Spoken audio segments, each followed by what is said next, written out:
So you're thinking about getting a Stream Deck Studio, but you want to use the free and open source Companion with it.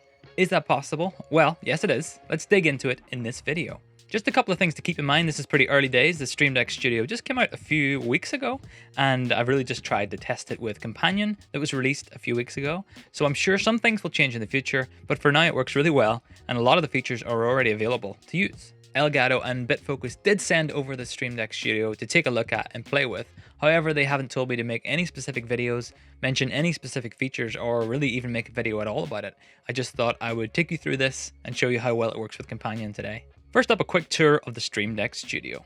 So right on the front here, we have 32 buttons, very similar buttons to the Stream Decks in the past. Left and right of the buttons, we have two rotary dials, and these are available in Companion. They can use the same logic as the Stream Deck Plus. However, there are some LEDs all the way around the rotary dials on the Stream Deck Studio. However, that's not yet been implemented in Companion. On the front left, we have an NFC reader, and we'll play with that a little bit later in the video. You can see how that can be used.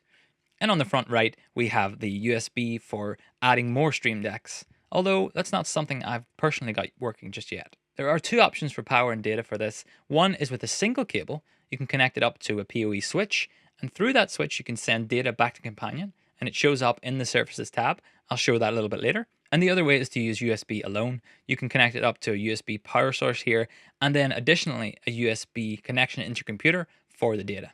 All right, so let's set it up. I'm going to connect one cable to it, one for power coming from the PoE switch I have behind me, as well as data into Companion. With it connected up, I can see the IP address pop up on the screen, so I know where it is connected to my network and that it actually worked. Now in Companion, and I'm running version 3.4 to make this work, you can see in the Services tab that in the Discover tab, I actually can see the Stream Deck Studio that's on my network. So I've added it here, and I can configure it just like any other Stream Deck. And as you can see, once I connect it up, it just shows up like a normal Stream Deck. The buttons are there, I can press them as I need to, and it works. Let's dig into using it with Companion a little more and explore the NFC card reader that's on the front. So I have two cards here, one with NFC built in like a business card. This will be my card for the day. And then I have another random travel card which also has NFC, and this will be my intern's card.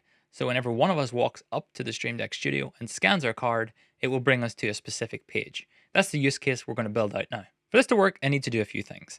Number one, I've set this new page called Stream Deck Studio Home, and you can see here it says scan to log in.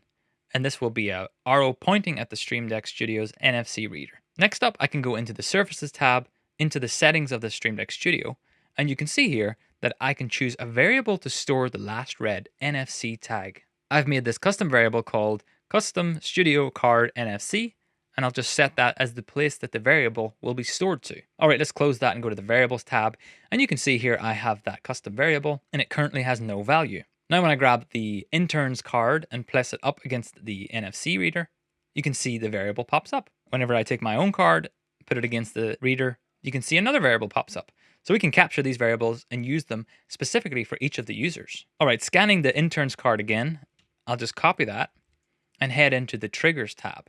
Now I have created these ahead of time, but effectively what I have here is a trigger that runs, and it says whenever a variable changes, and that variable being the one I just made, I want to check if the value is equal to the intern's value. And if it is, then I'm going to jump to the intern's page on the Stream Deck Studio. Same thing applies for my own card. I'll just turn on that trigger, check the same variable. If it equals whatever the value is that I've scanned from that NFC, then jump to the John page. Notice here I've added an extra little reset of that value. It's just a way of clearing out what was in there before. That way, if the same card is scanned twice, it still triggers this same trigger. If I didn't have this last piece here, that wouldn't work. It doesn't really matter right now, but if you try it out, you'll see yourself why that's in there. Finally, I'm over on the buttons page here, and I have two sets of buttons. One is Stream Deck John. These are the ones that I want to see. And the other one, it just says intern. I didn't give them access to any buttons. Maybe I don't trust them with many things. Finally, both pages have this home button as well, which just returns the Stream Deck Studio back to the scan to login page whenever it's pressed. All right, whenever I scan the intern's card, it jumps to the intern page. I'll press home. Whenever I scan my own card, it jumps to my page with my specific buttons, and I can press home again. By no means is this super secure or anything like that. Someone can just get access to Companion and jump to that page on the Stream Deck. But in this case, if this was up in your rack and you walked up to it, the only buttons you could press would be the ones that are made available to you as a user. So with the scan NFC tag, I can make sure it jumps to the right page for me or the right page for the intern. It's quite a nice little use case, and it's lovely to see that this is already implemented in Companion as of today. Let's take a quick look at the rotary dials in the Stream Deck Studio. Now these are quite similar to how they work in the Stream Deck Plus, in that one of the buttons, which happens to be the top left button and the top right button of your Stream Deck interface here, those correspond to the rotary dials on the Stream Deck Studio. So I can create a button, make sure I set it up for rotary actions, and then whenever I turn left and right on this rotary dial, it will run those actions. What could be really nice here is the feedback's implemented in a way that lights up the LED ring around the rotary dials. That's not something that's been added yet, but again, early days, and that would be lovely to see. Something else I'd really love to see is a way of limiting the amount of buttons in here. For example, I have a Stream Deck Studio page that I've created, and I know that I only want to see up to the 32 buttons and the rotary dials as well. So some way of just saying, remove buttons I don't need. I know that's being worked on in the Companion side of things, so I'd love to see that. Something else I'm not sure about, I have other Stream Decks, as many of us do, and I did try with many different cables to connect this up to the USB on the front of the Stream Deck Studio. With no luck, I couldn't get it to work. It will power up, but it can never be discovered in Companion in my testing. I've tried with the network version, and I've tried with just USB, but I can never get it to show up. Maybe it's something I'm doing wrong, or maybe it's not been implemented just yet, but I'd love to see that expansion of more Stream Decks being added to the front to be possible within Companion. So I hope that helps you understand that you can already use the Stream Deck Studio with Companion today. It works pretty well and really nicely. Most of the features are working just as you expect them to, and you can already launch in and do it yourself, and the NFC part as well, which is quite neat. I'm sure in the future we will explore Bitfocus buttons and see how that works and how you can build different complex position-based layouts. But for now, I just wanted to dig into Companion and show you it's already possible.